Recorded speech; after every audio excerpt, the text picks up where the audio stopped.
জুলুম শুধু আমাদের জন্যই হারাম না, আল্লাহর জন্য হারাম। আল্লাহ তাআলা বলেন হাদিসে কুদসিতে, ইয়া ইবাদি, হে আমার বান্দারা, ইন্নী হারামতু যুলমা আলা নাফসি, আমি জুলুমকে আমি আল্লাহ নিজের উপরে হারাম করেছি। ওয়া জাআলতুহু বাইনাকুম মুহাররামা, এবং এই জুলুমকে তোমাদের উপর হারাম করেছি। ফালা তাযালামু, তোমরা একে অপরের উপর জুলুম করো না। জুলুম শুধু আমাদের উপরই হারাম না, আল্লাহ নিজের উপরও হারাম করেছেন।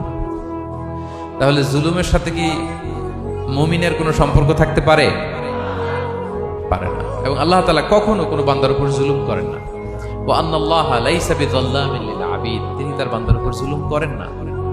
কোনোভাবেই যেন জুলুম না হয়ে যায়, এজন্য আল্লাহ তাআলা কিয়ামতের দিন মাওয়াজিনাল কিসত, ন্যায়ের মানদণ্ড তিনি প্রতিষ্ঠা করবেন, যাতে একটু ভুল না হয়ে যায়, জুলুম না হয়ে যায়। আমরা মাঝে মাঝে যে দোকান থেকে বস্তায় বস্তায় চাল নিয়ে আসি না, চাল দেখা যাবে যে 1 মণ চাল হয়তো সামান্য একটু কম হইতে পারে, সামান্য একটু বেশিও হইতে পারে, এরকম হয় না?